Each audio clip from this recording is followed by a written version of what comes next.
Smasher. This is fucking one of the things that I'm proud that I did for Arma. You all probably already seen it, but we overhauled the textures so it looks more or less the same as the Goliath, and same for the old special infected. They're all now look more or less the same, just to indicate that this is a like another form of the same mutation, you know. So this is a regular Smasher, but now there is a variation of that. There is a Spewer.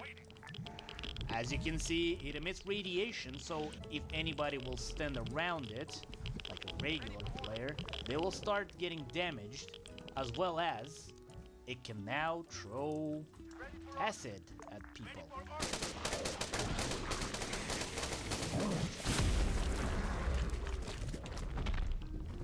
Simple as. You can set the cooldown for that attack. Obviously, if you will step into that thing, it will kill you, right? So don't do that.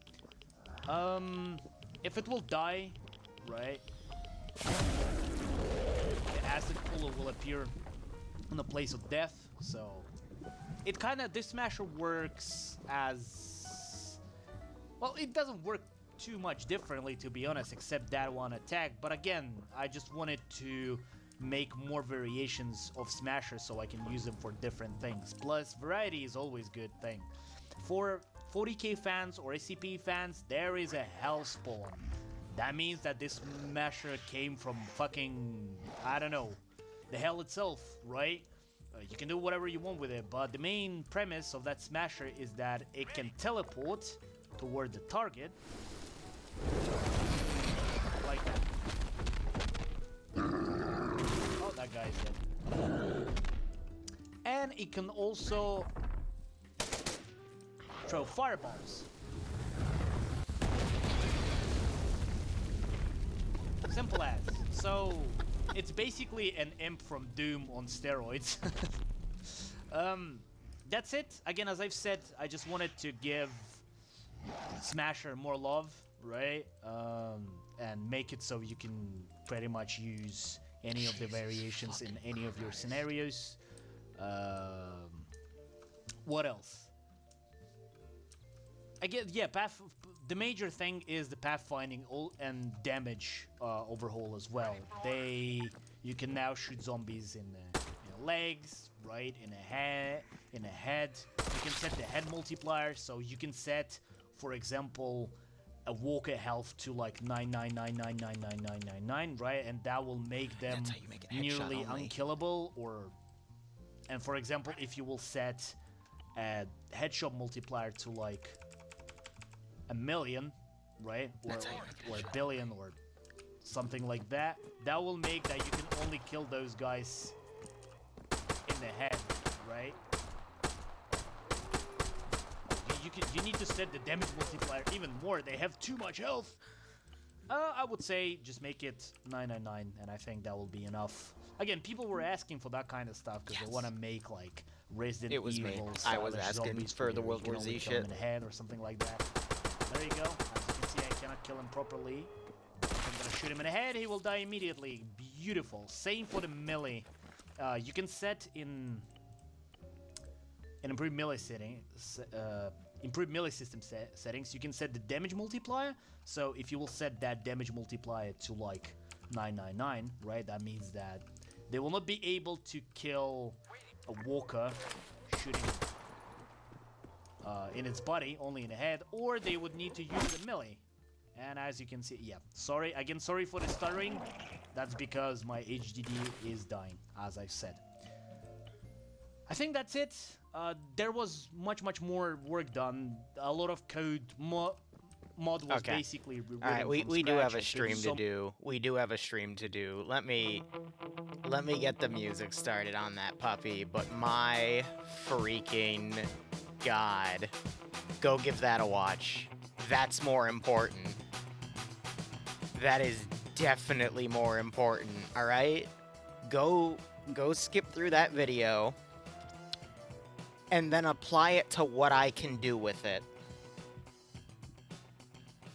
Here's the crazy thing. If you look in the comment section, you will then see that someone asks something about our benefactors, and then Webnight follows it up by saying, yeah, we're going to release something about that in a few days. Bro. Bro. We only have a few years left of Arma 3, but oh my god, are we going to go down hard with it, because holy shit. I just cannot wait. Alright. Let me go ahead and get our thingamajigs up. I'm going to go ahead and set it for, we'll do 20. I doubt this game will be determined by then. But that tutorial in the background was just me trying to finish up watching what Webnight released an hour ago. And it's perfect timing because I'm working on trying to fine-tune Undead Assault. There's so many things I need to do with it, but I will admit I need to put that on the back burner because I need to work on Checkpoint RP. There's a million things I can work on right now, but my freaking god, I am so tempted to bust out an all-nighter tonight just so I can fine-tune the shit out of either Checkpoint RP or Undead Assault. Because...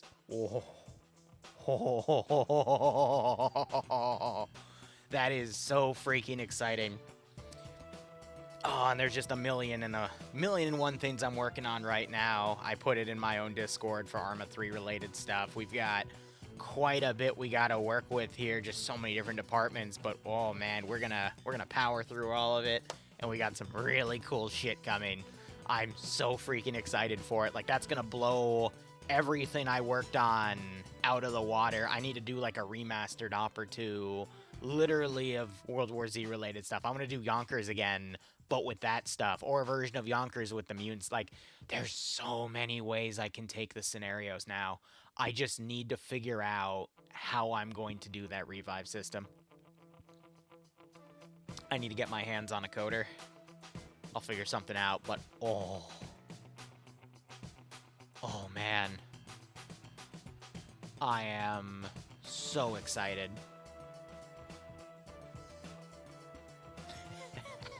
How are you all doing? It's a wonderful Thursday. We already ran a simple, like, 25-minute zombie scenario earlier today just to have some fun. We've got Pay for Pain tonight as well with Pog. You know, it's come to my realization that I think Pay for Pain is going to be done in the next two ops. It has to be, at least with our track record, especially with the Deagle. After this stream, I'm going to take 45 minutes. I'm going to do some IRL stuff, get an op announced, and then we're just going to immediately start with some Pay for Pain dev.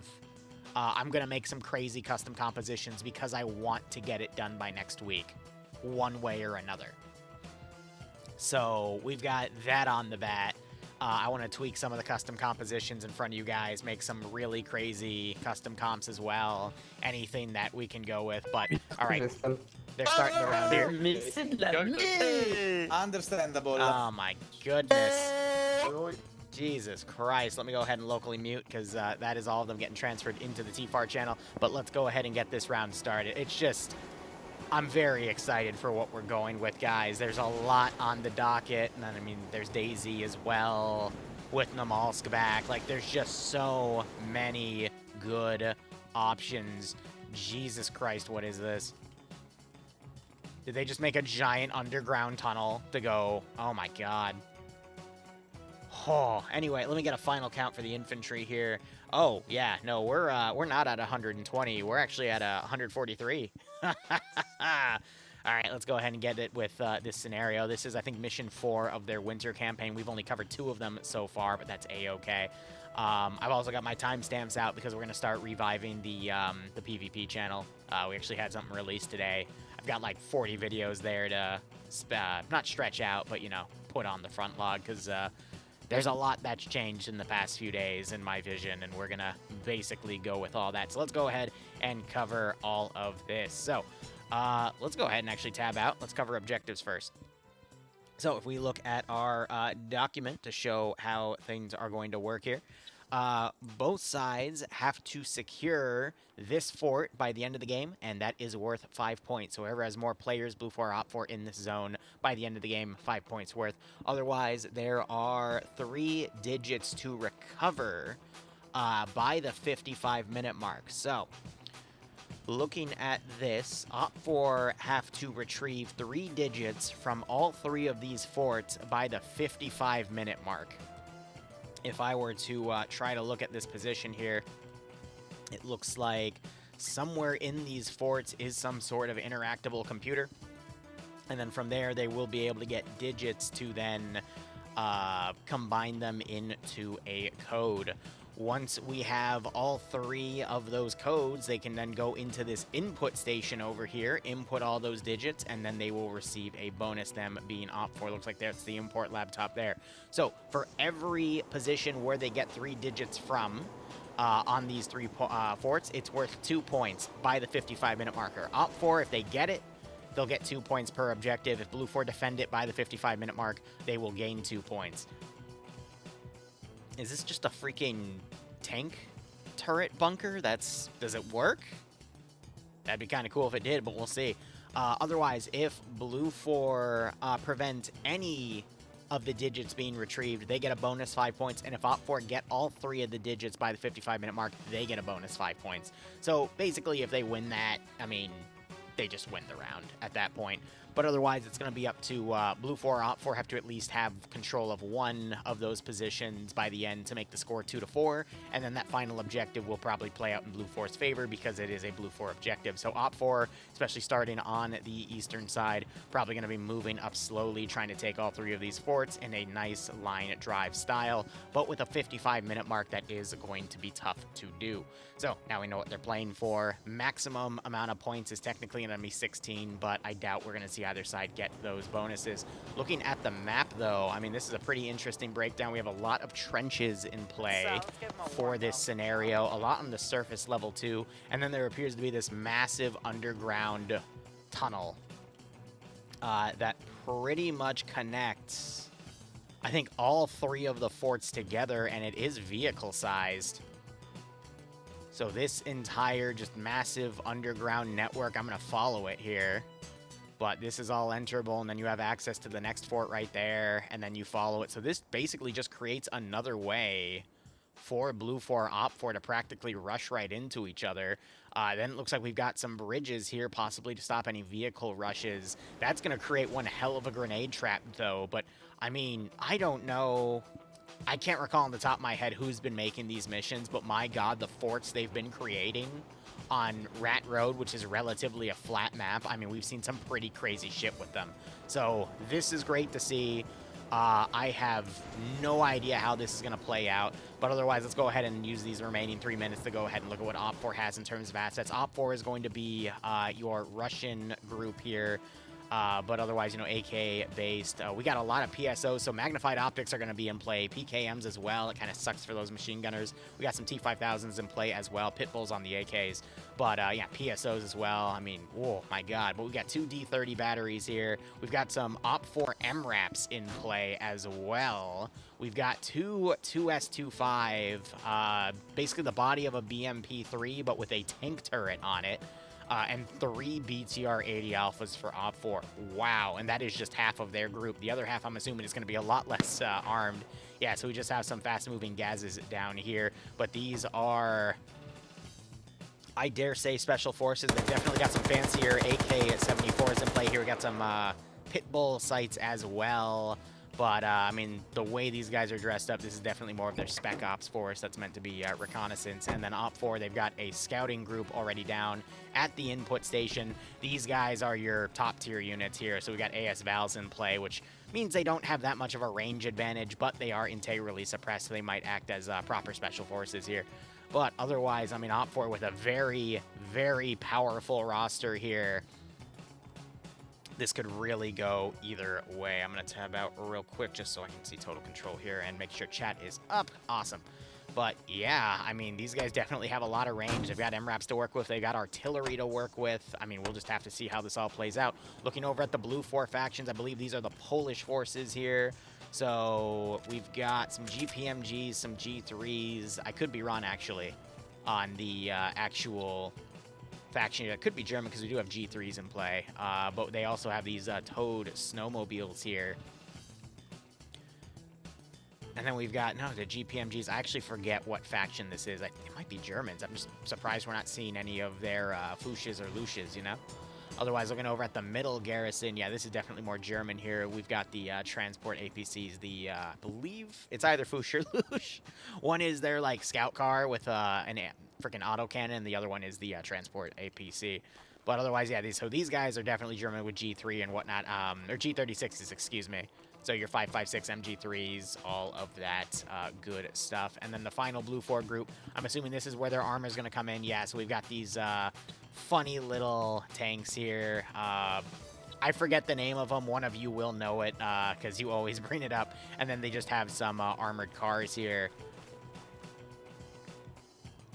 I mean, based off of the weaponry, these are 416. So this could be just an entirely German force with different divisions here. But, I mean, the fact, it's not the Rhino. It's, God, I'm blanking on the name. It's like, I think it's either Globe or something crazy, but someone will bring it up. Because I always freaking neglect the name. We got N-Laws in play as well.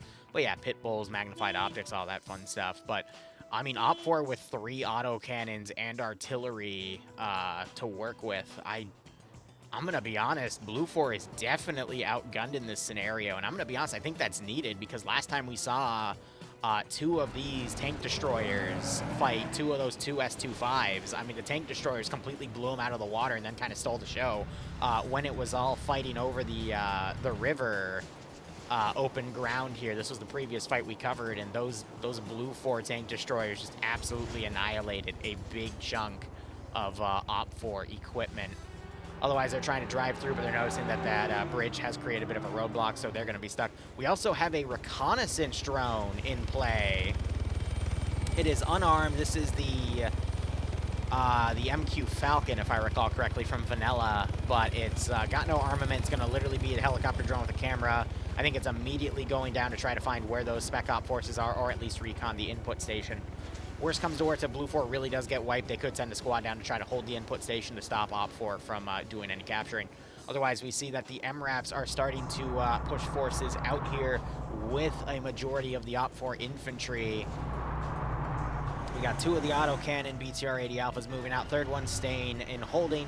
D-30s are being kept in the reserve. And the 2 S25s, one is deployed. The other one, I don't know where she went. I'm going to check the lineup again, because we see one going to the south. Okay, the other one's right here. It just blended in really well in its symbolism. So one's going with the convoy, one's going on its own. That did happen last time, and OPFOR lost it early on, but I'm struggling to remember the name of these beautiful, beautiful vehicle assets here.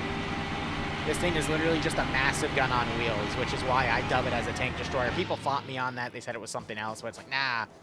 If it's got wheels and it's got a big-ass gun, that's a tank destroyer, bro. That's World War II at its finest. And we got these tow cars here. Really great on snow. Not really good on anything else. But regardless, I mean, Blue 4 having a little bit of defense on the first fort. Not too much, though. We also see some statics in play. All right, so these are static guns. I gotta look up what mod this is from because this is so cool. It's literally just a gun. I wish Arma 3 had more turrets like this so we could give it much more of like an RTS feel. But it looks like they got 2 of them for defense. And I have no idea what the armament of this puppy is, but it's literally just a tank gun. I love it. I need to find which mod that's from. I need to make stuff with that because that's some pretty cool RTS bullshit with it. You can tell I'm in a good mood, guys. Good golly. And yeah, the start of this crazy ice cave. I would love to see a vehicle just play runner in here. My God. Anyway, how is all of your days doing? We got some snowmen in play right here. I'm trying to figure out where these code positions are potentially, but at the same time, I guess it's good that I don't know because that way OPFOR won't know in case someone is watching when they shouldn't be. I will find you. Regardless, I'm going to take a sip of water. We're going to have a lot of streaming today. That's for damn sure. And right now, it's really just going to be how OPFOR deploys. Watching the force maneuvering around here, we could see a bit of a back cap going on. Blue 4 definitely stretched out in a lot of different positions. We do have Spec Ops deployed early over here. It's going to be hard for me to continuously locate that recon drone. But otherwise, Blue lead is going to be Twig Caden. OPFOR lead is going to be Depso. So this is a pretty good matchup. Two very experienced commanders. I'm just wondering if Twig is the one driving the drone, because if we go into his first person, we will see where that drone is, because he has that drone terminal and it kind of shows us on the map where it is. But all right, so this is an internal of the turret with the little camera right there. So that's their viewport, and you can just see the gun lineup. It's got that vanilla cross section from most static. So I mean, that could literally be anything. I'm just trying to figure out where that drone operator is. I will continue to look. Sam might be. Yep, it's Sam. There's the drone right there on our interface there, and he's definitely controlling it. There's two actually in play. So one is actually landed at the moment. Here's a ground look at it. You just have the camera and you have that helicopter bit. Normally the weapon pylons would be there, but that is all we've got. Meanwhile, the other one is right there, and it is flying around trying to get some good cross eyes on OPFOR's maneuvering. That's a great thing for Blue 4 to have, because that'll allow them to set up their defensive lines to get things sorted here. God, the name of this still escapes me. I want to say it's like something like Globe Master, but no, that's a freaking plane. It's escaping me. Someone's going to come in here and go, oh, it's XYZ. And it's like, yeah, totally. Because I didn't know that. I did, and then I completely forgot because it's been a few weeks since I've covered this OFCRA campaign because I missed the previous one. It's not a Globetrotter. It's not the Harlem Globetrotters. Yeah, it's XYZ. Damn! Zero chills immediately on it. Damn. Should have known better. All right, OPFOR, meanwhile, looks like we got a bit of a top dismount here. Little concerning for me. This shows that they might still be trying to hit these positions one at a time. I'm a little worried with what we're seeing set up here. This looks like it's going to try to go for a pincer maneuver. We do have one force, however, going super far ahead. I know that OPFOR knows that Blue 4 has the Overwatch capability. Again, it's not a Rhino. Rhino is different top armor. But that's the, that's the vanilla guess. But I think the cannon on the thing we're trying to get the name of is bigger than the Rhinos, right? But I'm just a little worried with how divided OPFOR is at the moment. We see some elements going forward. We just heard a cannon fire off. That was potentially... Okay.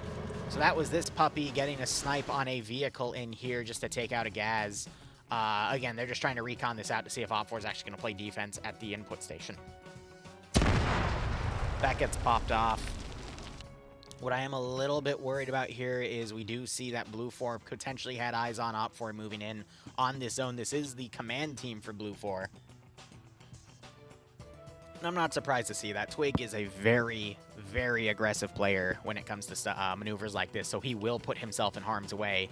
And he is playing as the defensive side, so he can afford to be a bit more aggressive as that defensive player. But he's definitely going to want to try to shave off some of OPFOR's initial reconnaissance groups early on. That is going to help slow down all of OPFOR's advancing, give Blue 4 a bit bigger of a chance to at least hold a majority of these forts by the end, so they don't have to worry about the input station. I'd imagine this group's going to potentially move up, try to rush the middle zone, which they are, unbeknownst to them, it's the most defended area. So that group's not going to get too far. We also have this massive open field here that is going to be locked down. They're starting their dismount. I just don't really get why we have this really far dismount here, and then we've got another group dismounting right here. Maybe it's to test the waters. It's the French AMX recon vehicle. Thank you. Yes, you are right. That is it. AMX 10RC, that's it. That's what this silly thing is.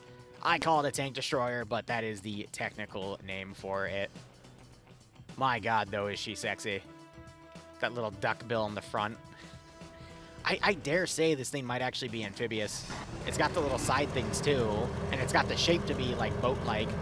But that could just be its angling, but still. It's a funny little tank destroyer. But likes to watch Brother Bear, thank you for reminding me of what that silly little thing is. All right, so OPFOR, I mean, these guys are going to unfortunately end up right in the middle of two squads and probably get ambushed and wiped. Maybe they'll get a kill or two. Maybe they'll get lucky and snipe off ground command. But I mean, Blue 4 is probably just going to hold their zones and call it a day. Op 4 seems a little disjointed here to be able to mount some sort of coordinated assault. We do have the D30 batteries on the rear here. One looks like it got towed away, but the other one's staying here, so these guys might be an artillery team that might just be waiting for a good call. We have another truck. That is Depso driving away with that piece of D30 equipment there. But, I mean, he is an artillery god, so we'll see what he's able to coordinate. Anyway, Op 4 lose their first guy. That was Bluck getting taken out for first blood by this Blue 4 group advancing.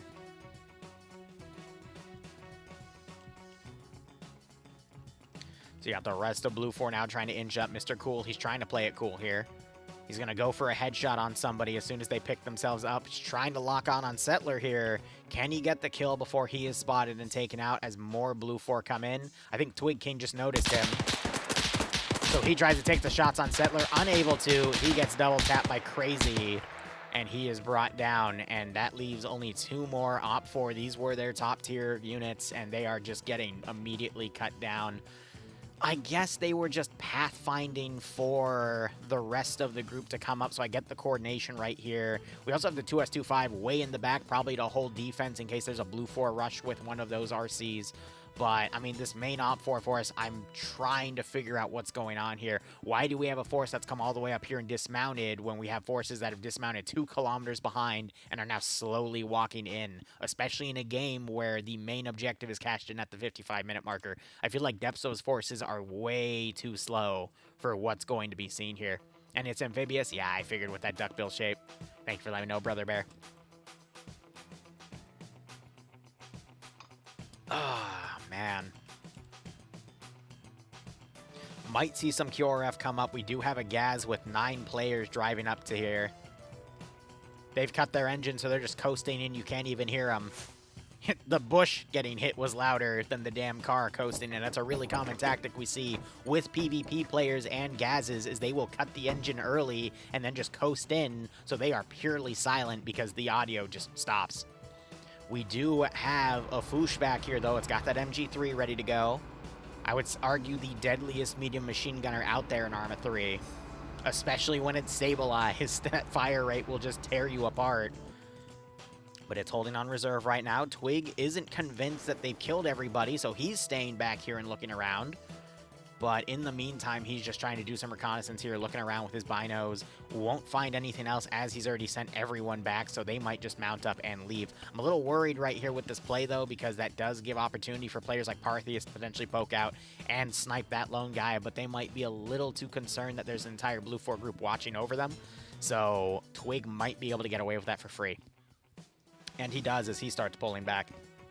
We see a bigger dismount of the group over here, possibly to pull security. No, they're camo netting. They're going to set up a defensive line right here.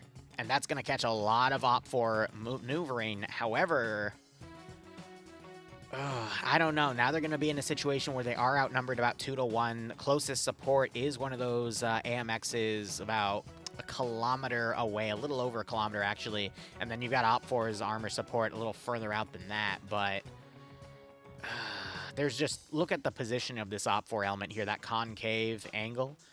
These guys could very easily get an encirclement on this position with their current deployment and then just end up piecemealing that Blue 4 group. I think they're going to get a few kills for free in that sense.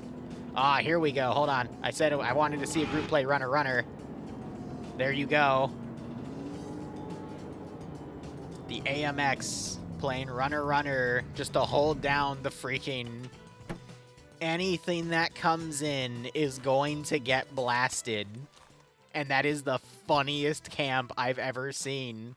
Give this damn vehicle the ultimate fire line. Hell, why are they up here? Literally, all you gotta do is sit yourself right here, go a little forward, take the turn gun over, and then you have a range of about 2 kilometers. Measuring from a guy right here on top of where the entrance is. Okay, here. Officially, 1,870 meters. This massive kill zone. I'm thinking it might not be fully even, because I am struggling to see a little bit of it at the end there, but, I mean, that is just a beautiful kill zone, isn't it? Alright, so Op 4, they folded a little bit of that concave. arc that they had, and you got them kind of wrapping around over here instead, could advance and still overpower that position that puts them immediately in front of this machine gun, though it is looking the wrong way. And I'm not a big fan of this position either, because it basically puts them against a potential OFCRA position that puts their opponents uphill, which means that if they need to retreat, there's not really any way they can do it. They'll be shot in the back. So a little bit of a tough spot. I think Twig chose this as a fallback position against things that were potentially to the north to give them a little bit of defilade, which we do see some people on rocks. But here specifically, not the best area. Honestly, they should have dismounted the vehicle back here, then taken the high ground positions, so that at least they would have Overwatch control. But yeah, we've got some really tough competitors coming up here. We got players like Ivnomain, Wonder, Zixme, who I would say is the head honcho of OFCRA in terms of kill lead. And we just got so many other good players back here. That's tough. We got the other half pulling away, possibly to pick up some vehicles and move them up to the front, but that does give a little bit of a saving grace, make this fight a bit more even, but also creates an instant maneuvering element if it's needed. However, Blue 4 bringing up a few additional players in the rear here. This is only a group of 4, but this is going to give more outs for those infantry to pull back if they need to, or they might be going down to the input station, because we do see that RC going south as well. So they might try to put a small team just to hold it as a little bit of area control, but I'm going to be honest, I don't think Blue 4 needs to do that in this scenario here. So I don't know, a little bit of extra manpower. We'll see how things goes. Grenbrig, that's it. Thanks for the 11-player raid, buddy. I would assume it's something armor-related. I hope you are enjoying your Thursday.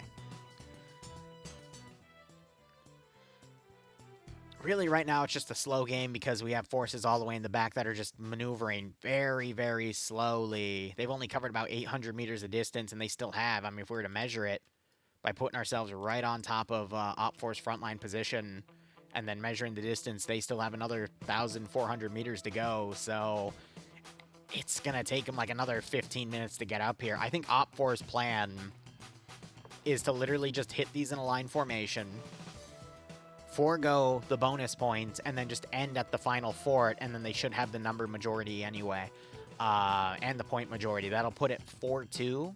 But even if it's 2-4, because Blue 4 holds these two positions by the 55-minute mark, and then OP4 gets that first position, that can still turn around as OP4 puts an all-in on the final position. That gives them 5 points, and that'll make a final game score of No, what's 2 plus 5? That is 7. I'm an idiot. 7-4.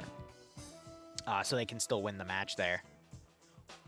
Here's the real kicker, though. The vehicle has now moved up. It's supporting this Blue 4 group as a force multiplier. These 4 have dismounted. They probably are going to try to walk into the input station. But this game has massively changed because now we have one of the AMXs covering this infantry element. So if they need to pull back and they are pushed, especially past this hill, OP4 is going to get clapped by a massive fucking cannon. Meanwhile, the 2S25 on the southern side might push north and try to set up a base of fire to distract the small garrison here. We do see both of these turrets are manned, though, so OP4 could lose a 2S25 early to one of those, whereas Blue 4 still have both of theirs operating. We could also see OP4 trying to move into the underground tunnel, but they've got the other vehicle covering that position. I'm going to be honest, I think Twig King's playing to lose this first position. That's why he has such a heavy defensive force right here. He's got an outside force over here because he saw recon elements finding a few things out here. So he's playing very aggressively on one side, but he's still playing very defensively on the other. Gregory gets knocked on con. I guess he got armored in the trench line. There's going to be some people that find him, though. That is quite funny to see. Meanwhile, engagement has started. Doritos gets spotted, taken out by Nickton. But it's only a knockout. Could still wake back up. Nicotine doing a reload here. We got plastic mags on his G36 with that silly little spring. Doritos wakes back up. Nick's going to go for a double tapping shot here. Looks like his bullets were getting caught in the tree, but he quickly makes an adjustment, realizing that. Explosion goes off nearby. It's right behind him. Draper gets knocked out from that, but now Blue 4 are going to potentially pull off of this hill. That's going to create a big fallback here, and then you're going to potentially see the AMX push up to cover. You already see that it's trying to move at a different angle, potentially find this a sweet spot to hit these guys, but it is on a hill, so they will have to maneuver around. Might see the AMX notice this vehicle here as well and try to snipe it. As we say it, it gets spotted and is being engaged. It's going to pin the Blue 4 element here as well. Multiple Blue 4 wounded as they are trying to pull away here, but we do have the medic working on him. And we see more anti-tank, tank rounds going out as the 2S25 is already committed to moving up to this position. So those 4 infantry also doing a far dismount. They're foregoing the input station and instead focusing on trying to provide a little bit of infantry overwatch to prevent a vehicle rush going on the flank of that tank to give it some more security so it can stay in this position. Meanwhile, Twig is aggressively leading his forces out, and he is going to end up right in Partheus's crosshairs. We do have some suppressed shots go out, though. Looks like they're trying to hunt Nubas down. So Twig is going to try to line up an angle to take Nubas out there, but he might be immediately spotted by Partheus, and he gets a beautiful headshot in the beginning. Partheus also starts engaging. They're trying to find a flanking solution on the infantry team that's up here, which is why you have smoke going out. And let's see if Partheus gets noticed. I'm pretty sure Twig can't hurt it. He is looking around. He does hear the clicks going off. He knows there's something potentially to his left. The rest of his infantry is moving up, but Twig, I mean, as a ground commander, already on a kill, being in front, very risky to do, but he is that aggressive style of commander, so I am not surprised to see that one bit. So he's going to quickly try to hone in on where those shots are coming from. He knows it's off to his right now, so he's going to probably assume it's in that tree. He might either walk right on top of him. I mean, he could also put the AT right into that tree and call it a day. But now you got the tank also firing. That vehicle's cooking off on the right side. Blue 4, they're cutting their losses and pulling back to the vehicle, but I think they were able to get a majority of their... Yeah, their 2 wounded are back up. So great calls there. Twig is now honed in on Partheus here. He knows he's under the tree. Hopefully he doesn't overcommit. He finds Partheus and starts mag dumping the tree, gets the knockout. Has to go into a reload here, but he's pretty much done it for the most part. And Partheus bled out immediately. Beautiful, beautiful call here. Now we do have this vehicle maneuvering 6 people over on the right side. That could give Blue 4 some ambush potential, but we see that Blue 4 is now being engaged from afar. That is going to be Speed being shot at by Zixmi. Yep, best player in the game, I would say.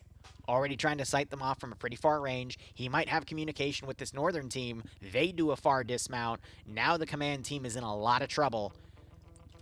Little worried now. The tank is holding position right here. OPFOR definitely pulling away from that ridge. They know they can't do anything to that tank. So now it's up to basically OPFOR to see if they can get Blue 4's commander sniped out as the main attack is starting to come into this position. We see some D-30 smoke rounds being fired onto this area as OPFOR does their advance. We still have a big chunk of their infantry over here. And we also have a cannon shot by Horno, knocking out Cali there. The BTR-80 Alpha gets knocked out, the gun disabled, and cooked off by the cannon there. Really great eyes by Horno there, getting the first kill on this flank.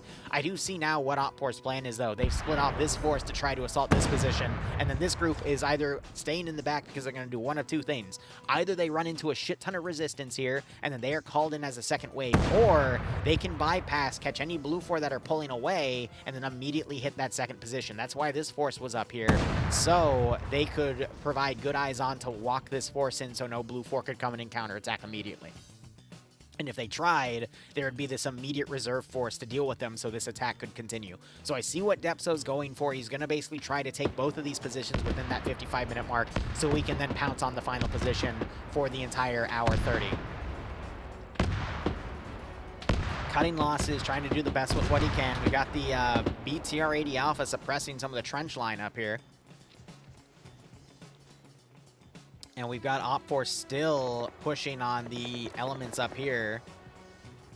We've got the 4-man team now trying to come around on the flank. This OPFOR force is holding a base of fire. The 2S25 has now gone south. It is going to try to assist the OPFOR infantry here. So this is a pretty even fight. Blue 4 have a little bit of extra flanking around, but they're going to run into that 2S25 and probably get taken out. So very even fight to the south. This fight, I think OPFOR is going to win, but they're going to take some attrition damage because of these turret gunners.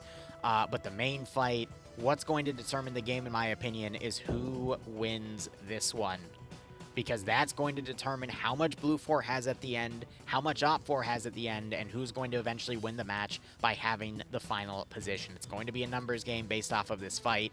This one will definitely help, but I think it's whoever has control of that central zone by the 55-minute marker. All right, Blue 4 making the push. Immediately caught out of position. Oddball engaged in the open by Ivnomain, watching the southern flank. Good call there. We also got to know RPG 26s. No, I'm an idiot. RSGH launchers, because that's camo. Those are thermobaric anti-infantry warheads. And I think Blue 4's... Yeah, we just had a blue-on-blue incident there with their APC, and they're backing off, thinking that that's Op 4. Not a good call there. And I think Depso is calling these guys to potentially move in and assist on this infantry push. Interesting. We hear some cannon shots being fired from afar. Looks like they got out of this cannon here. The gun is looking down, so it was potentially disabled. And I don't see Horno alive, so he could have very well just been killed. I am looking for a skull. Best way to do that is to select this group. Yep, so Adam 1, he was just taken out of this turret here. We see some blood. He was probably picked off by the 2S25. I don't see a kill for him, though, so it's tough to say where that might have come from. Cheeseburger, though, he's going to start engaging people on the ridge. And, I mean, this Blue 4 group it's a tribute. They're pretty much there to stall as long as they can. Meanwhile, this vehicle gets pushed up. The gunner is killed because they went way ahead. That was Spotty on the gun. He's dead. Very, very bad thing to do there. They pushed way ahead out of their infantry cover right up to some of the best players here. Zixme had no trouble getting that headshot on the gunner there. We do hear the Reaper, or helicopter Reaper drone overhead. Struggling to find it. Oh yeah, she's way up there, that's why, but you can hear it lightly over the, in the air. Otherwise, Demovar gets picked off. And double tapped. That was the AMX getting that kill there, so Blue 4 still pinned. I'm hearing some pretty hefty tank fire on this side. I'm trying to figure out if that is the 2S25. No, that is the cannon. Right here, it is engaging the infantry pushing, but is unable to make a kill. It's firing into the smoke grenades, that's why.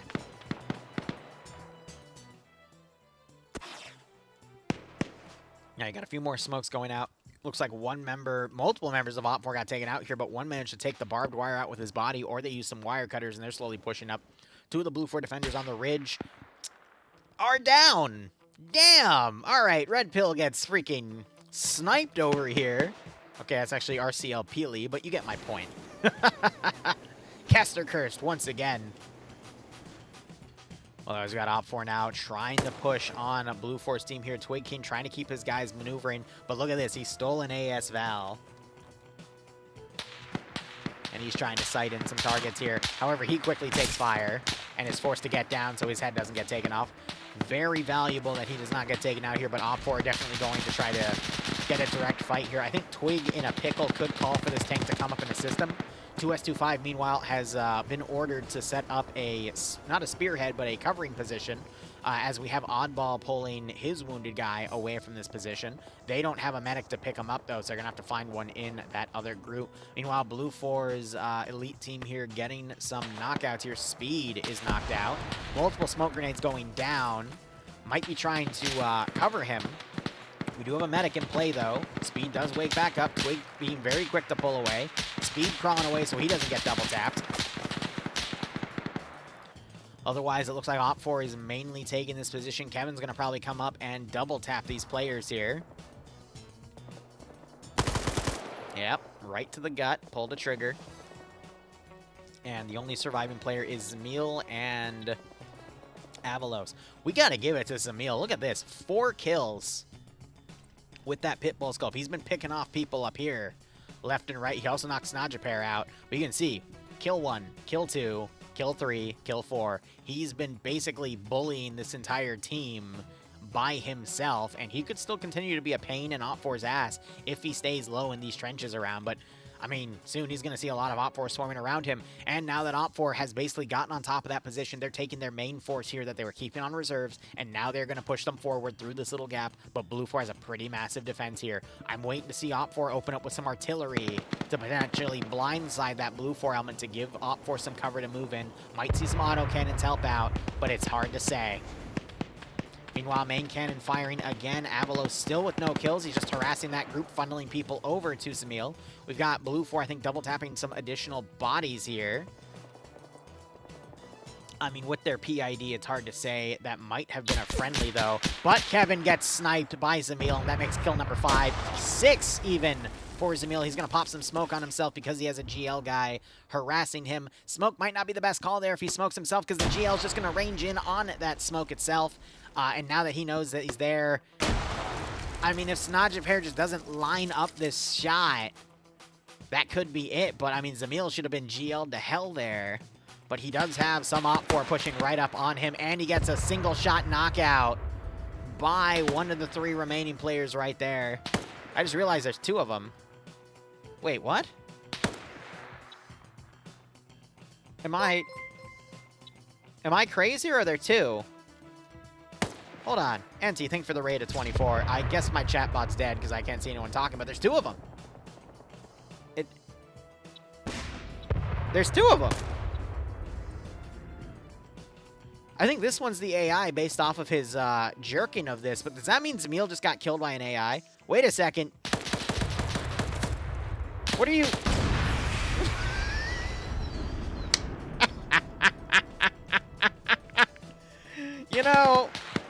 You know, Zamil, I'm going to give you this. Let's look at his final kill count. Let me explain why he just did that. He just went 1 and 7, all right? Point blank, there's a guy right on top of him. He's panicking. He probably thinks there's more guys around him. I would do the same freaking thing. Just pull your AT out, noob tube the last one, go out 1 and 7. You definitely did your job at that point, especially with 140 players playing this game. The fact that you took out a significant chunk. Literally, if it's 70 versus 70, that means he took out 10% of the enemy force on his own. That's a pretty big power move to go out with a Bane like that, I'm not going to lie. All right, looking at the command team, looks like Settler got killed off over here, but Twig King was able to push a majority of his elite force out and not lose his own life as command. But otherwise, OPFOR, they're kind of holding back here and pulling a lot of their force back. I'd imagine these guys are going to go around like this, rejoin this main front, secure this position, and then push on to that fort. They still have plenty of time to do it. What's 15 plus 8? 23 minutes to hit those 55-minute caps. But even if they don't, they can still take the final position and win. Blue 4, though, with the force right here, they've gained a flanking element to harass this force as it pulls away. And then they can plug the RC into another position to get a few more kills. It's gotten a vehicle kill and an infantry kill so far. Could get a lot more. We do have wounded being loaded in this vehicle here. I'd imagine there's a medic loaded with him. No, there is not, but there is a medic out in the field, so I guess they just need to yell at him to come back and to help him out, or they've already given him medical attention, and they're just waiting for him to wake back up.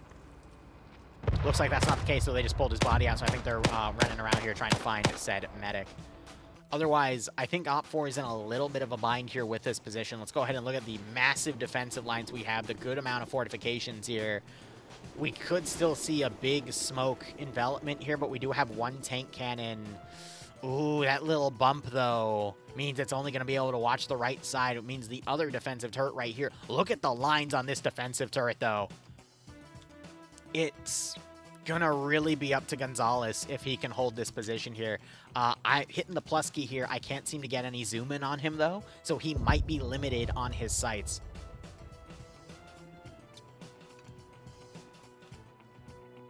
But damn, this could really go either way. Another potential thorn in OPFOR's sides is we still have Avalos back here on this gun. So if OPFOR start poking their heads over, they could quickly lose it to a 110mm cannon.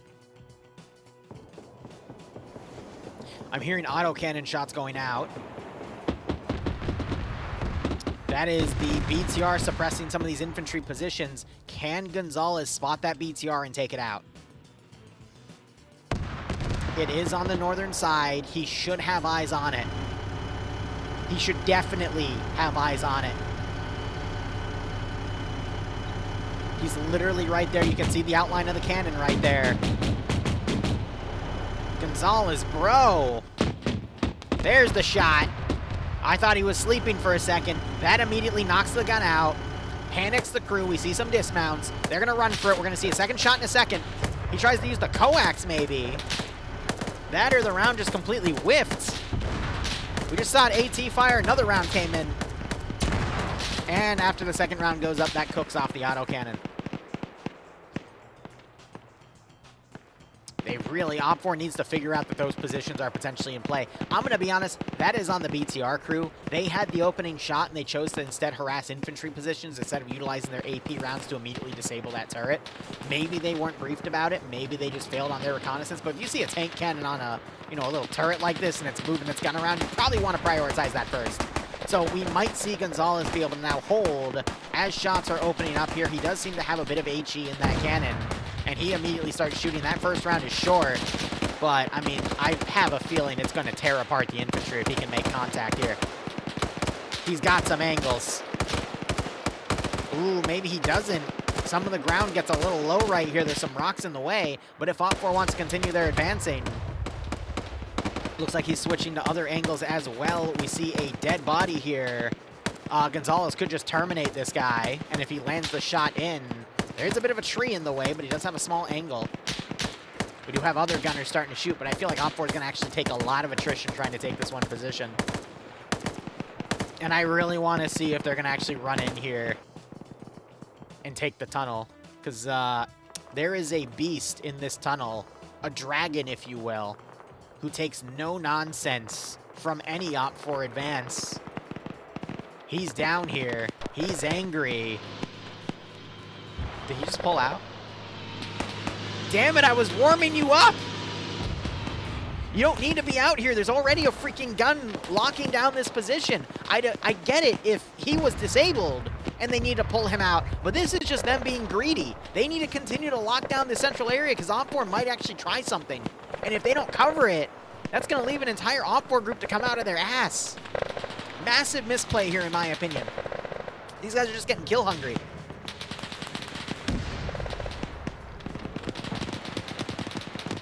You gotta have trust in the other forces to be able to hold. Because, I mean, look at what OPFOR here is doing. They're just doing this blind suppression here. They can't even get on top of anything on these defensive lines. Blue 4 is pretty well selected here. And spaced out. You just got people like Gonzalez now. I mean, he's on his second kill. He is just chewing up whatever the hell is left of this defensive group, that assault group coming in. But you've got that group held in place. This group might try to come around, but it's also going to be quickly held.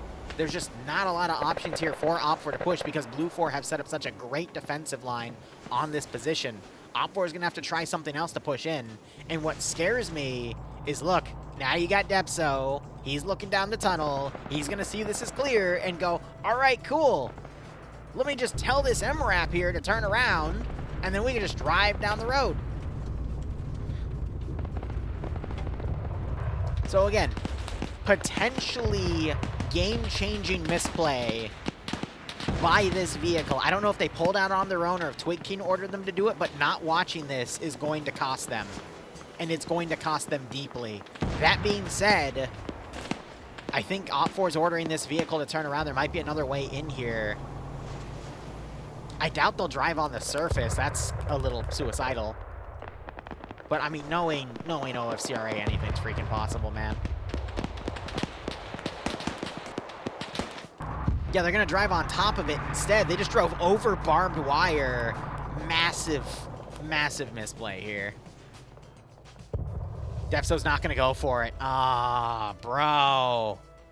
He doesn't realize he's been handed the way into the fort on a silver platter, and he doesn't know how to pursue it. He doesn't want to risk it.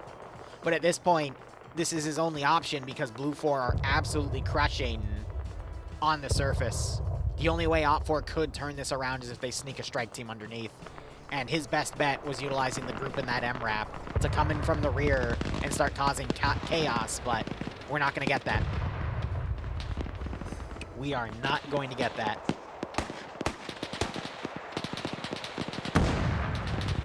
I love how he's just waiting right here. He's waiting for something to poke his head up just so he can pick it off. What scares me about this spot, though, is we do have this Blue 4 group. This is the group that's coming from the south with these 2 vehicles. And now we've got this OP4 MRAP coming up. Watts with an N-Law. If he gets an angle on that, that MRAP is toast.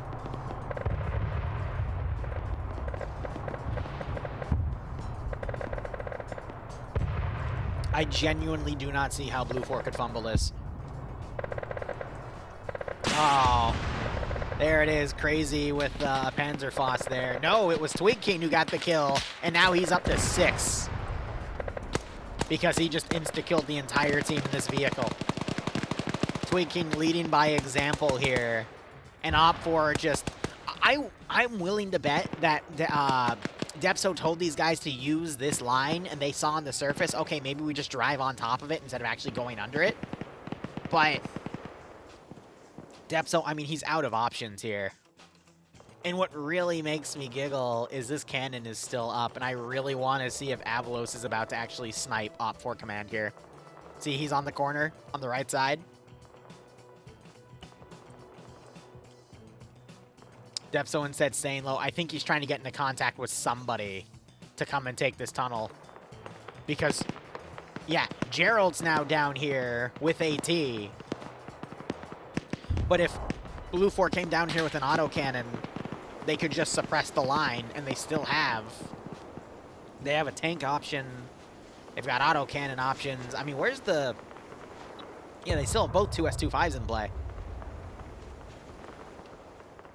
Oh my god. So Depso's now coming up to this tank turret to see if it's active. He immediately runs away from it.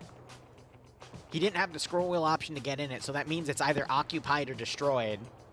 I think Avalos might be AFK because he should have been able to hear the movement of Depso running up. So he's just going to bank away from it.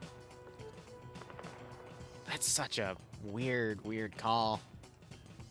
I think maybe he thought he could get into it and try to, like, snipe out the positions back here, but there's nothing OP4 can really do. Yeah, we've got, you know, some other groups over here. They could flank around on the side. Maybe they could get in. We got this other team over here of 7 people that can come in and flank on the other side, but OP4 is going to lose so much in these pushes right here that even if these teams were to get on the rear and completely wipe what remains here, there's still a big Blue 4 garrison on the final position, and by then OP4 won't have the numbers to win the fight. Hey, Shark, how you doing? It's my frenemy.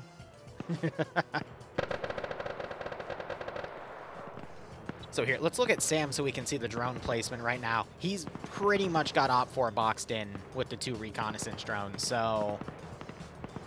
I mean, other than we have 1 2S25 potentially sneaking around, that's probably going to try to help this infantry group push up to either spot. I think Depso's thinking maybe Blue 4 is all in on the central zone and they might be able to sneak a team around, but in reality, he just has really bad choke point control up here. And I mean, it just kind of boiled down to this with that Overwatch position, and that 1 tank gun just sniped everything, along with people on the ridge just suppressing.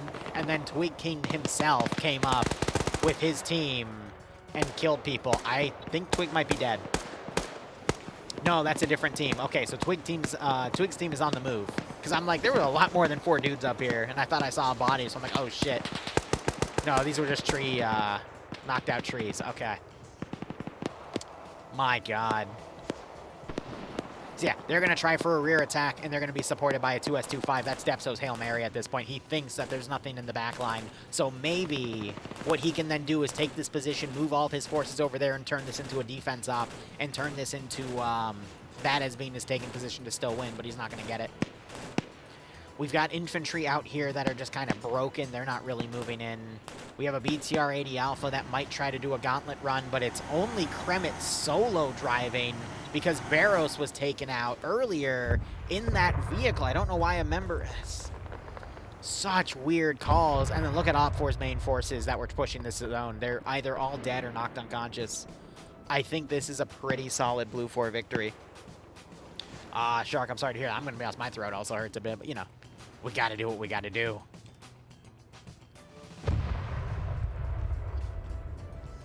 We just continuously hear cannons going off. Looks like Gonzalez got out of the gun. He might have run out of ammo, ending it with a vehicle kill and 2 infantry kills. Not too bad.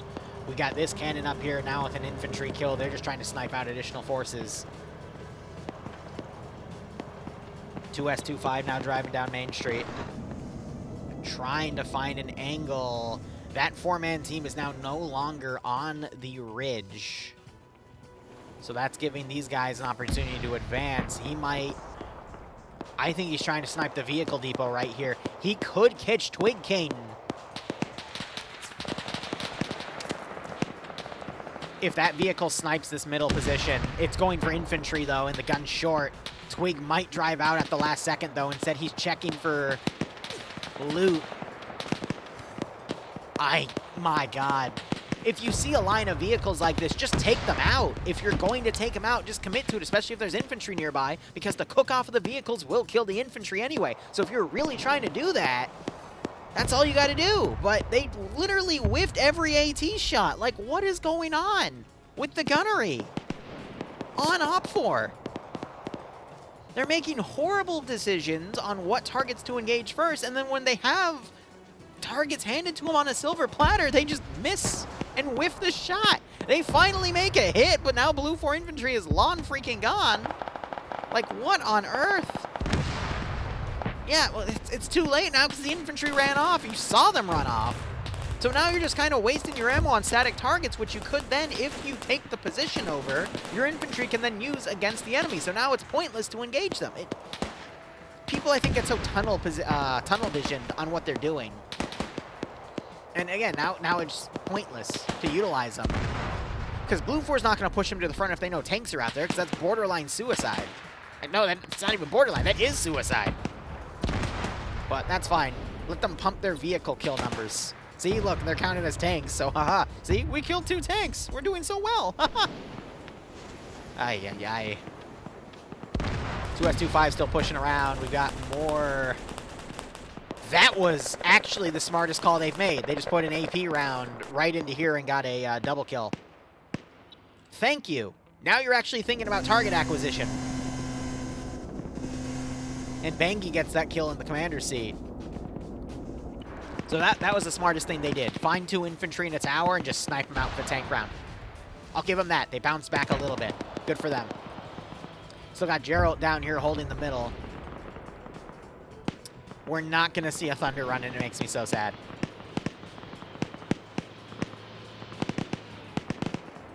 All right, let's just do a quick comparison here. Let's look at all the skulls on OPFOR. We do see some disconnects, though, so keep in mind the bias there. And now look at Blue 4. Look, if I scroll all of Blue 4, this is me scrolling the entire roster. Look who has more players. Starting with Depso on the top. Click on Red Dog. And we have about half of our screen remaining. Starting on Blue 4, start with the top. Scroll down. We have a little more than half a screen. And this was also with the bias that Depso's name was literally on the edge. And then Twig was, you know, 3 things down. So Blue 4 definitely having an infantry advantage right now. However, we just had a multi-knockout right here. But it looks like an N-Law just took out one of the 2 S25s. Mike with those 2 vehicle kills. Bangi 3 and 1. But again, some of those kills were inflated on empty vehicles, which you see cooking off. But I think they got 1 round up here as well and got a multi-knockout. But the N-Law finally knocking them down. And now this vehicle can pretty much go around unmolested by the 2 S25s because the other one is way to the south, trying to open up. I thought it would be helping the infantry hit this position, but now it looks like it might try to open up another angle from the very far back here.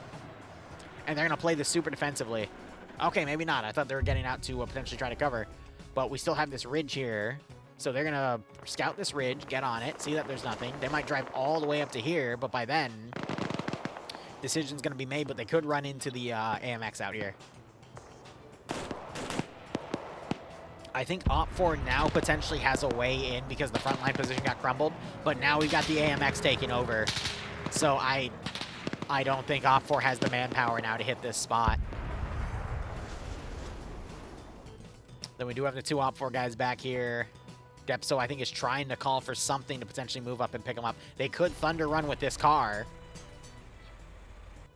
But thank God, Blue 4, Gerald is basically biting the bullet here and being the one infantry guy to cover with AT. And I'm going to be honest, Gerald could get the game-ending kill here if he manages to slam that Gaz with AT. But it looks like that Gaz might try to follow around and dismount with the infantry back here. 7 minutes left. Mid-game score, a little past mid-game, actually. Twig King is leading Blue 4, by the way, Bror. Mid-game score is going to be 4 for Blue 4, 2 for Op 4. Final 5 points are going to be determined by who controls this fortress position. Blue 4, we're going to have to see do some sort of pullback. Op 4 already trying to poise themselves for a pincer attack on the final position. Might catch a good chunk of Blue 4 out of position, but I think Blue 4 have a clear way to get into the fort because they can just go into the tunnel and pull away. They still have a few vehicles out here they can just load up and then move in, so there's not really any way for Op 4 to cut them off. But that also depends on if Blue 4 does this properly, which they might not. Repeat for your drunk ass.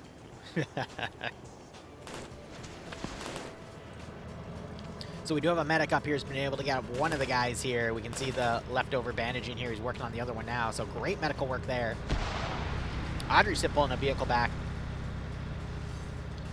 You know, that's another thing. They could just take one of the cars. I'm pretty sure there's a rule against it, but they could just blockade this if they really wanted to be cheeky. Again, I'm 99% sure that's against the rules, but screw your Thunder Run. Here's a vehicle.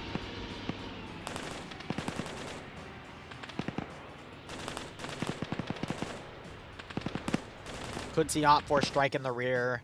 Maybe they get on top of this position because this is the most defended one.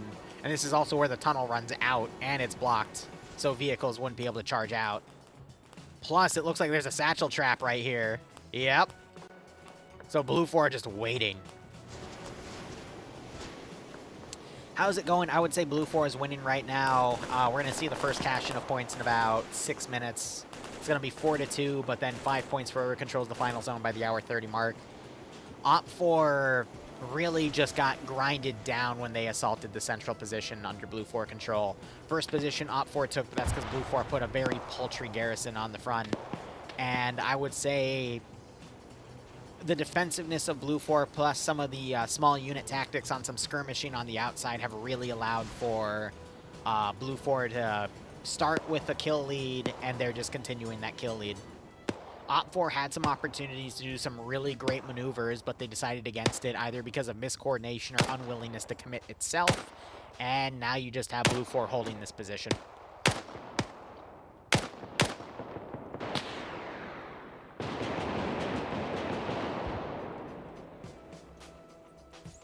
Okay. So Depso called a BTR-80 Alpha up to him so they could find angles on some of the helicopter drones to snipe. Sam is the guy in charge of those, so if we go to his third-person camera and look, one of them was splashed, we just saw it hit, but the other one is still back here, way up in the air, though, because the autocannons are just trying to find angles to take them out. I'm going to be honest, at this state of the game, that changes absolutely nothing. If anything, it's actually a detriment, because Op 4 is focusing on taking drones out instead of committing some of these assets to the fight, or at least their ability to maneuver. So, as a distraction, that's just buying Blue 4 more time to win the fight. Now, if this was earlier on, that would be a better call, but Blue 4 already has all the reconnaissance data. They knew that Op 4 was coming from the north. The only thing they don't know is this attack, but now we see Op 4 pulling away. I have no idea what they're calling here, but we just saw that the AMX here just got a nice HE round, knocking out Lad and Maddie, also killing 2 more Op 4 right here, and just kind of completely crippling this 7-man group.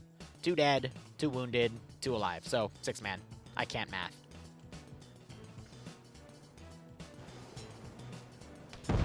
And we see more Blue 4 now coming in. I think Blue 4 are also realizing they just need to hold this position for another, like, what, 5 minutes? And then they can just load up in whatever remaining vehicles alive and then push in. Hopefully there's no blue-on-blue incident, but we already have Gerald pulling away. But I'd imagine we're probably going to see some vehicles just drive in, but it looks like, no, they might instead go for that. Okay. Some Blue 4 might have already pulled out, actually. Yeah, so, okay, I just missed the Thunder Run. Damn. Okay, and it is thin enough so they can combine. Darn it, I wanted to see him drive over the tunnel. Or under, I guess. Oh, well. So yeah, they're just pulling a majority of their forces back. I guess Newton's group doesn't want to go, and they're probably claustrophobic. But yeah, with only a paltry garrison remaining, I think they did the pullout a little early. They should have held for at least a few more minutes, but I think they just didn't see a lot of movement by OPFOR, and they're just banking on the fact that they're not going to move up in time. And we still have the AMX up here just kind of plinking the shit out of anything that comes in. Another person was killed. It's now only Red Dog in that 6-man group, but he's getting shot at, so good holds by the remaining vehicle. All right, here we go. Here we go. We get to see one vehicle do the Thunder Run.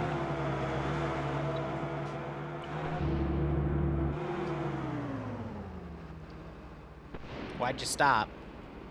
What'd you get scared of? What could possibly be in here that scares you? It would be really funny if that autocannon rolled in and started shooting at their ass. That's another thing OPFOR, I guess, failed to consider, that maybe Blue 4 would use these tunnels to pull out, so if they locked it down with an autocannon, they could have gotten so many free kills.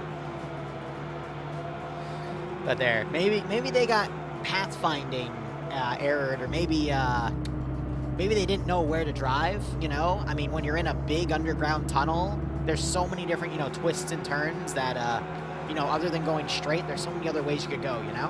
Who knows?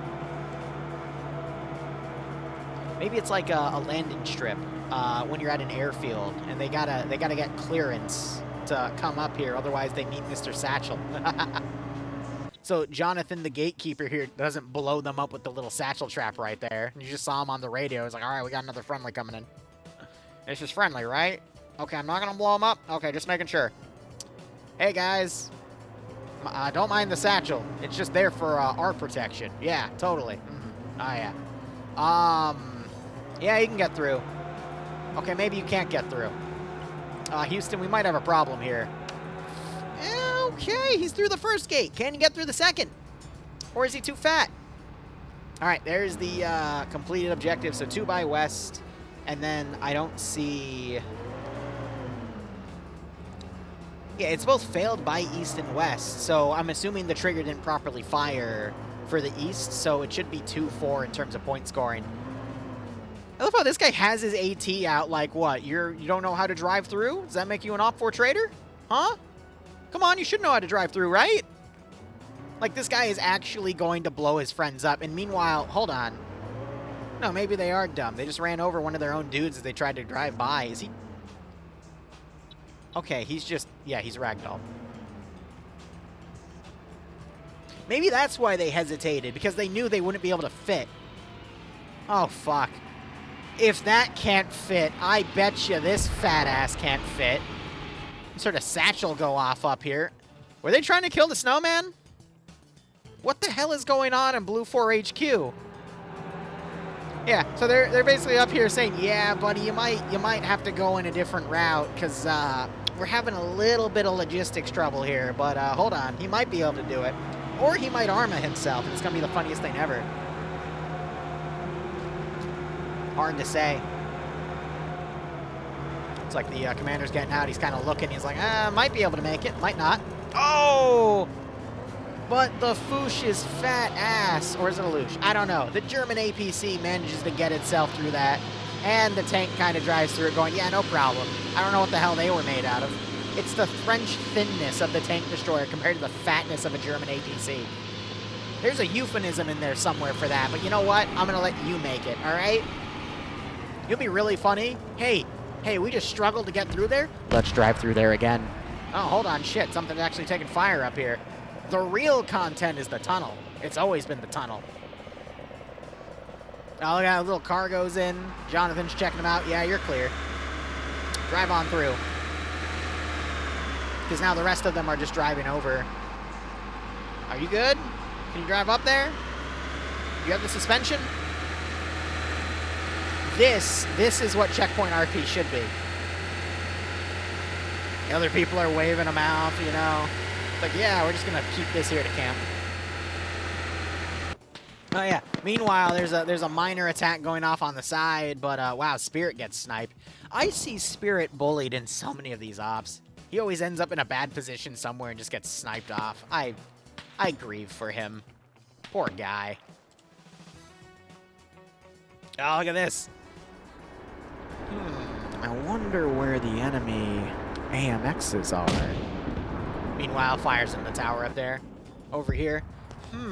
I wonder where the enemy 2S25s are. They could be anywhere. Meanwhile, over here, yeah, those AMXs, they could be anywhere. All right, which one of them's gonna realize that that big-ass cannon firing is the opponent first? My money's on the AMX, because, oh, come on, you have to hear that. What are you looking over here for? The engine sounds to your right. You can hear it.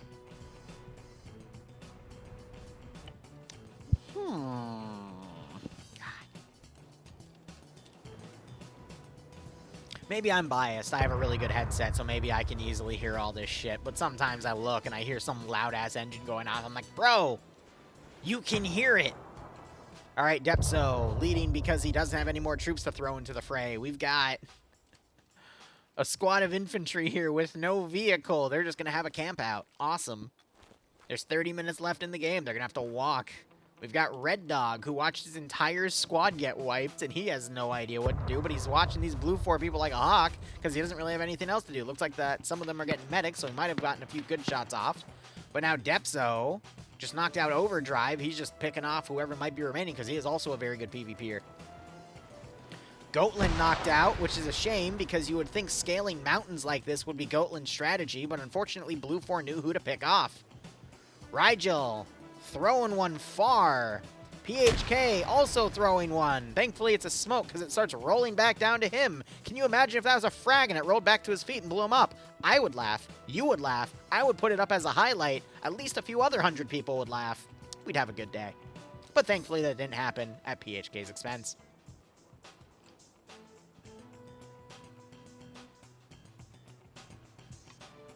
Now, this is Rat Road as a map. It's from the Northern Fronts Terrain mod, but I'm going to level with you. This is all done by Deformer. This is not naturally part of the map. It takes someone with a fine taste in arts here to be able to make something like this. Speaking of, is Eric Liru about to steal the turret?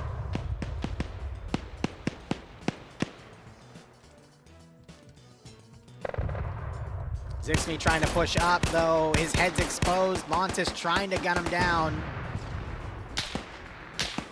And he rolls away. Ignomain tries to go around. And unfortunately, Blue 4 reminded him why that was a bad idea. PHK gets a shot on Audreysa. Can't English. Still have a Blue 4 garrison back here. More Op 4 trying to just run up this area. Maybe Depso will come around and flank, but Op 4 is just taking a big chunk of their remaining force and pushing up here. Meanwhile, Blue 4, Twig is just driving around on the backside. Is he going to reinforce, or is he trying to just do a rear attack on what's right here? Can we get an AFK cannon check? He's left. Holy shit, Avalos is actually left. He's on top of the tunnel, just walking back. Good for him. He just sat in a spot all day and couldn't find any action, so he's just going to walk it in. Not bad. All right. Twig King, he realizes that, you know, he's got a majority of his main force in the final position. Doesn't really have to do anything else. Has it in the bag, so he's going to go super aggressive. PHK gets knocked out. Does the shuffle slide down. Wonder turns around, wondering what the fuck. Oh, he's out of GLs. He had his GL sight out, and he tried to GL them, but he didn't have any ammo in it. Still knocks out Doinson. Gets another knockout through Crossfire. More Op 4 engaging. Wonder now is able to put a round out, but it's super short. Twin King gets knocked out by Gazog and Swola because he was going too aggressive. Ended up in between Op 4 positions, but, you know, 6 and 1 won't be bad for a commander. And a victory. Oh, thank God Spirit woke back up. What the hell happened in here? What did you do? What? Is this Ghostbuster sliming? What? Oh, God. Or is this Nickelodeon sliming? Oh. What? Spirit, I was about to have a high opinion of you that you woke back up, but what the fuck were you doing in here? Why is it green? What did you do? Never mind, Blue 4 deserved to lose this.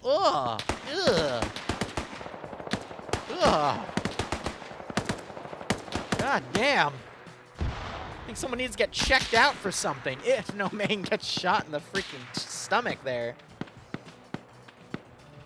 Ah, true Arma fashion.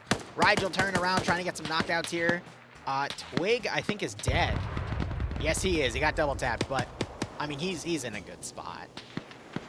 OPFOR doing their best to try to move more forces up. We do have 80 Alpha looking around. We just saw an autocannon round fire down. That was a friendly vehicle, though. Okay, I don't know. Might have been the 2S25 on the rear shooting at it. Yep. Gotta pump that kill count up. Even if it's armor kills with no infantry inside, it still gives that metric up. Though, Pi here might be a real kill. But that 2S25 was re-maneuvering. And we just saw something fire past. I don't know.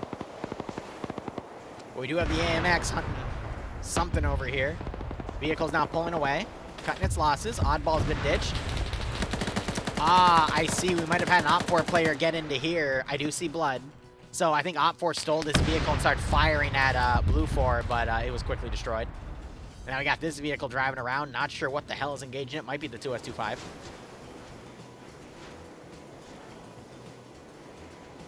You still got this AMX moving around. There is the other AMX that Blue 4 controls. I think it's somewhere up here. Zixme, though, on 2 kills, trying to scout around. But Jonathan... Oh, I think he saw him. Zixme, I think, heard the footsteps. He blind fires and kills Jonathan. Oh, my God. Zixme, turn your turtle beaches up. Turn off those wall hacks. Manages to find Jonathan Franks and take him out.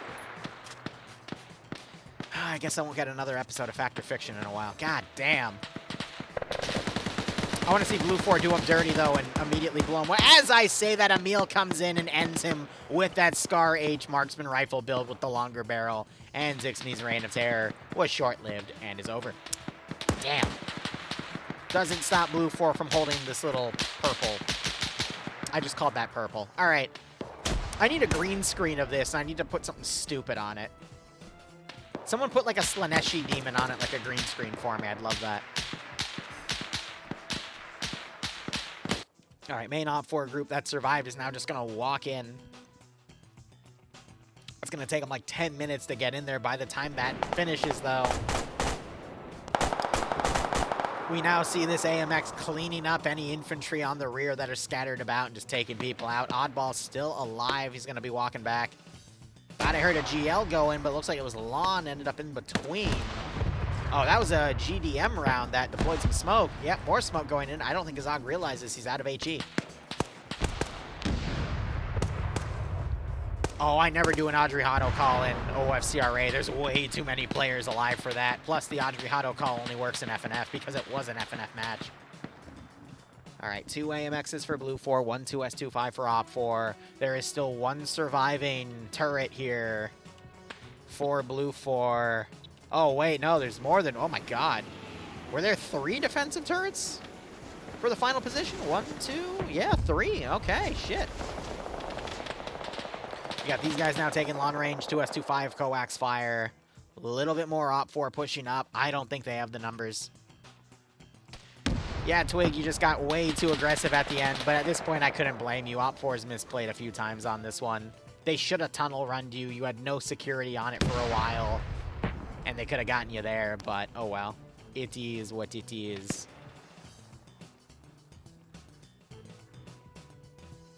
Yeah, no, those turrets have gotten... they've killed 2 BTR-80 Alphas. Wonder gets taken out and eliminated by Azanor. And they've also gotten some pick-off infantry kills. So whoever told you those turrets sucked lied to you and was just trying to get a morale after you. I gotta ask, though. That cardboard, by the way, is Twig King. What is this? Why is there a Kum zone here? And you need to get your soldiers checked out, because that is not healthy, all right? This is the equivalent of those North Korean soldiers in Russia right now getting addicted to adult porn right now. I called it adult porn. Adult websites, all right? It's like when they teach those North Koreans how to use those VR goggles for drone flying, and then they start using it for porn. I've seen the clips. This is what they're doing. You gotta stop it. It's not healthy. All right, Eric Hiru gets a snipe on Oddball there. You got the AMX still circling around. They're trying to find that remaining 2S25, but can't seem to find anything else. BTR 80 Alpha still up, though, so a little bit of vehicle pickoffs.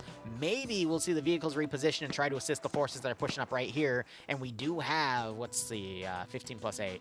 22 minutes remaining on the map. All right, so scheduling-wise, after this stream, I'll be taking like a 30-minute break. Got to do some announcements and whatnot, get some ops coordinated for tomorrow. Then we're going to do a dev stream early on for tonight's Pay for Pain, then take another break, and then start streaming that Pay for Pain. Yeah, full 360 security. That infantry group's already being engaged. Got the AMX now driving along the rear. Is going to try to catch these vehicles out of position. Might be working with local comms to work with any intel that Blue 4 spots. But, I mean, this is pretty much over. At this point, you are watching a puppy getting kicked, all right? 15 plus 8 is 23. What did I say, 22? Either way, I'm pretty dumb. But regardless, Blue 4 have this in the bag. The score right now is 4-2. Op 4 took the first position. Blue 4 held those two by the 55-minute mark. And now it's just the final 5 points for this zone. So the final score is going to be 9-2 in Blue 4's favor.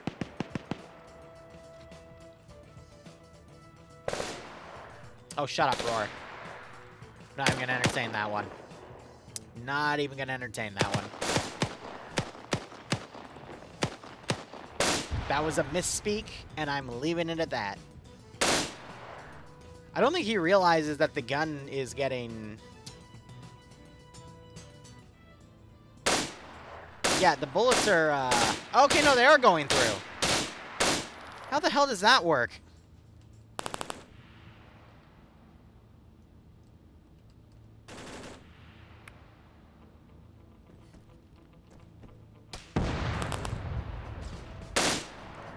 Okay, he's fixed it, but the bullets were going through the sandbag. Who gave the puppy a BTR? Good question. Funny enough, though, the BTR might actually find an angle here, but unfortunately, it's just gonna run out of luck there. We've got 2 more op for Eric Hiru and Rigel still holding this side.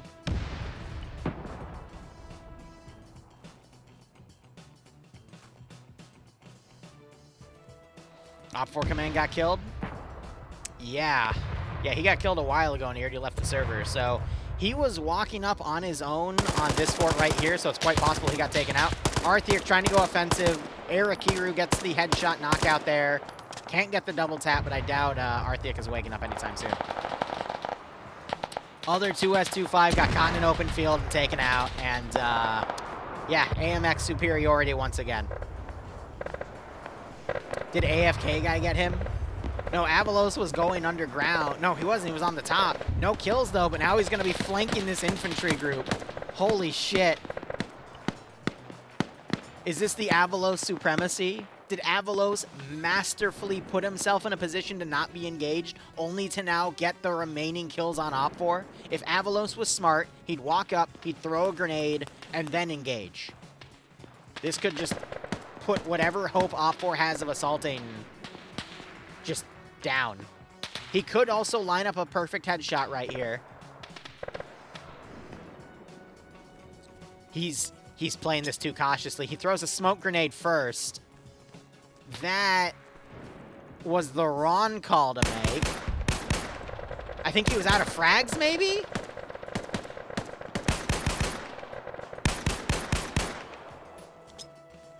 Frag! There we go! I mean, okay, he did just get a kill, I think. Yeah.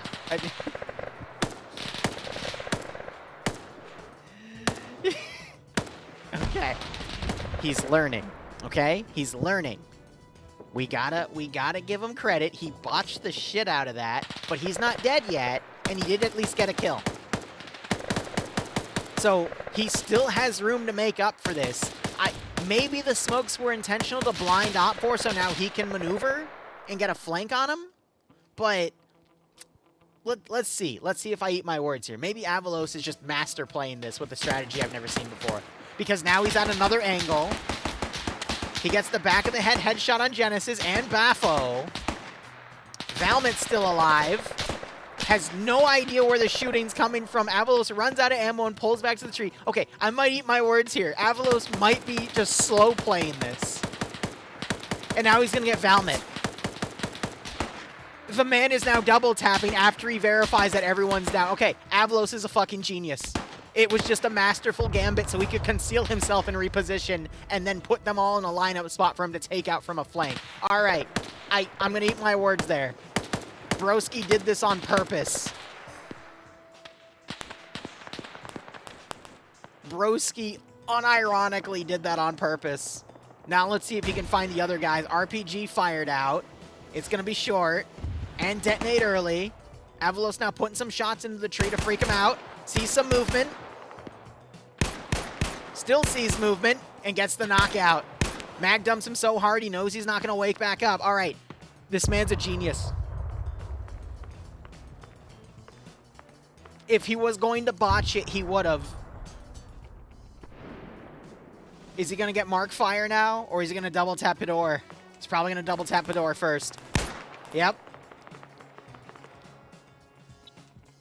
Now he's going to find Mark Fire here, who has no idea that his entire left flank just collapsed due to one guy. He steals the RPG. Oh my god.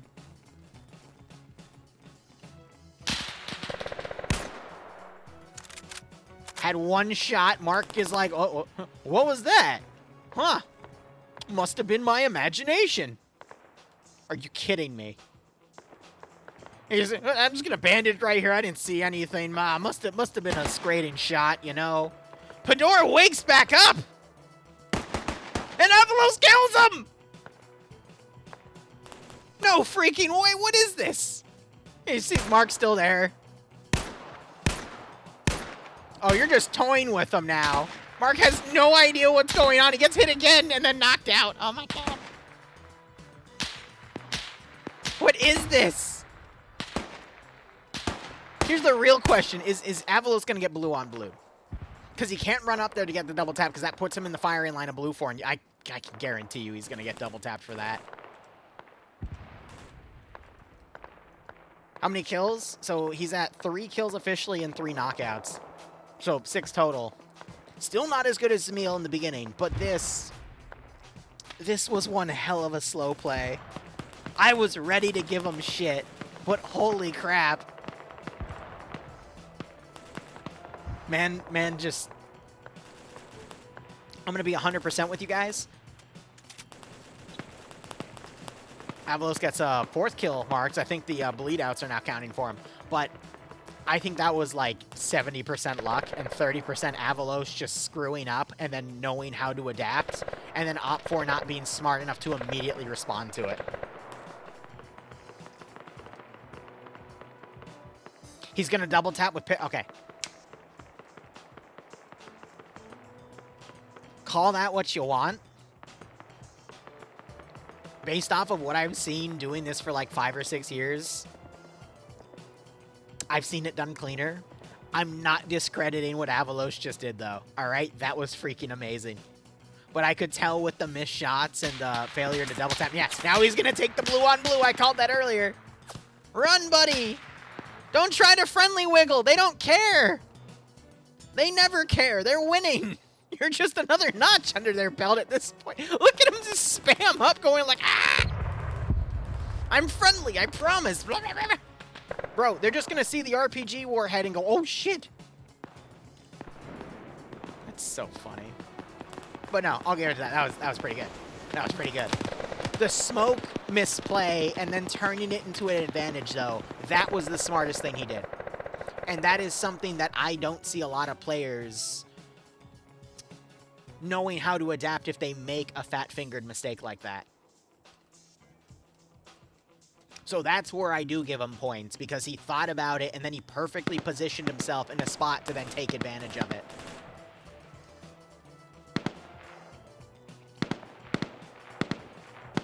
He could continue to move up and get that group of 4. Just open up with the RPG.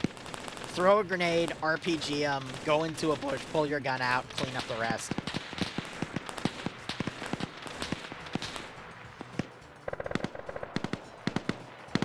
Now you got Aiden and Rigel back here.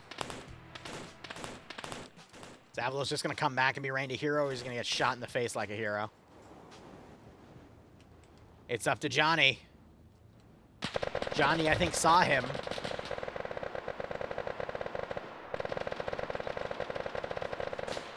No, Johnny knows he's friendly.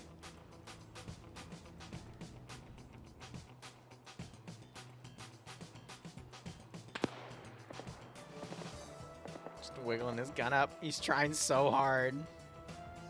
Look, the fact that you're not getting shot right now probably means that you're clear, buddy. So just go for it.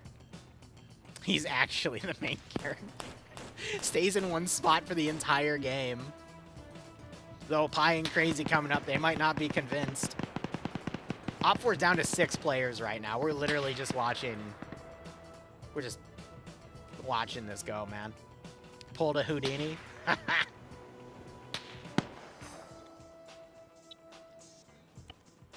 You know, I really wish we would see, like, some marksman, like, good marksmanship here. But with pitbull scopes at this range, with all the head bobbing, I doubt Rigel's going to get much out of this one.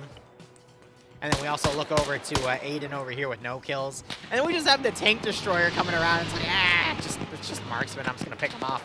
Aiden, look out, that rock. It's armed. Safety rock. I think Aiden's just giving up. He's literally exposing his head. He was in the ace menu to do medical, but I'm really surprised he didn't just immediately get clapped by a headshot there. Yeah, there's the clap. Avalos coming in. Overdrive, I think, just fell off the bridge. That or fell off the side. Oh, no, he fat-fingered his foot and slid down. That's what happened. Oh, my God. There's like multiple instances of them falling off that little bridge happened.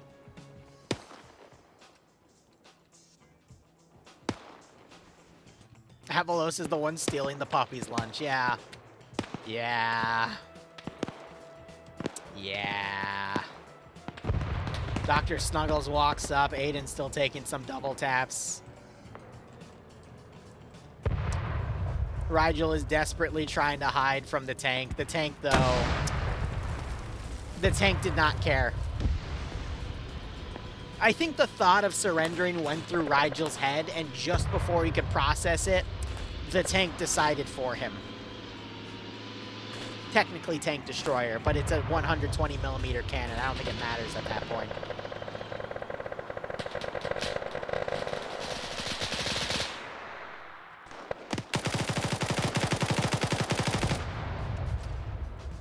Is there a coup?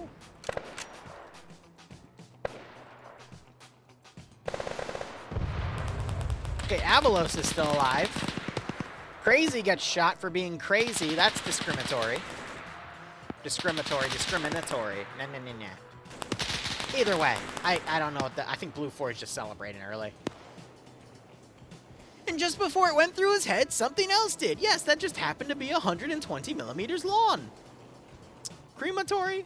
I haven't seen any thermite grenades thrown yet, but you know, that can always change. Yeah, I think Blue 4 is just celebrate. It's over. It's over. There's 4 out here. I just heard a bolt. Is one of them a sniper? Oh. If your kill count is over 2, I will be impressed. It's okay. And you would think this is a really good sniper map. 105mm? Okay, my bad. Either way, it's still it's a tank round. Recon wheeled light tank, yeah, or tank destroyer. Snipe that guy. That dude has a sniper too. Counter snipe him, Rusher. You missed. You were up in high right. Try again. He poked his head down. Wait for it to go up again. Camp that guy. Camp his ass. Come on. You can do it. Just hold position. I know it's cold, but just keep calm. Keep them sighted. Wait for it. See his head's poking out again, but you change targets. Oh, okay, never mind. I'm gonna stop talking shit. He got him. He sees his head poking out again. Puts a blind shot up there and actually just puts it right over his head. All right, I'm gonna stop giving shit to Rusher. Okay. Blue 4 has decided that this tree is hostile and also splashes it with MG fire.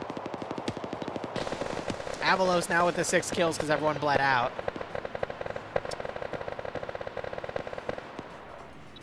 AMX Rush, 6 kills, a tank kill, and 2 extra car kills.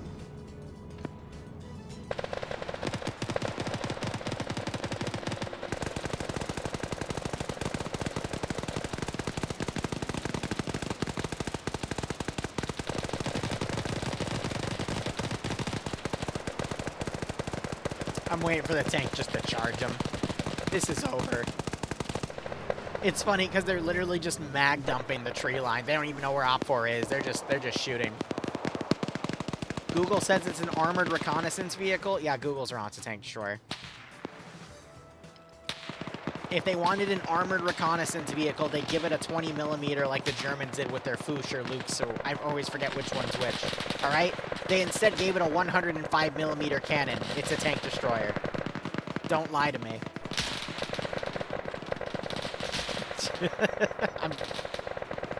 Disclaimer, I'm screwing with you guys, but at the same time, they gave it a giant-ass cannon for a reason.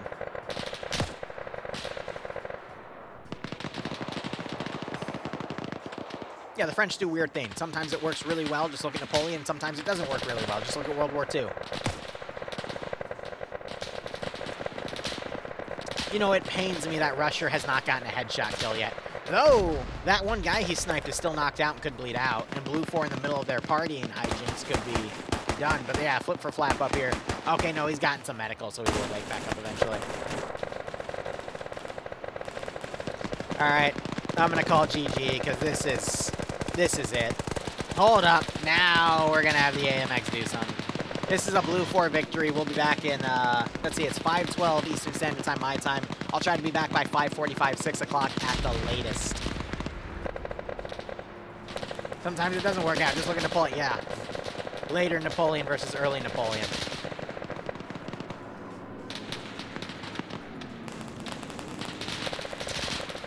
Alright, remember what I said about kicking a puppy?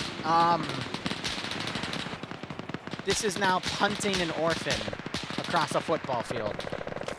They don't even have any AT. So all they can do is go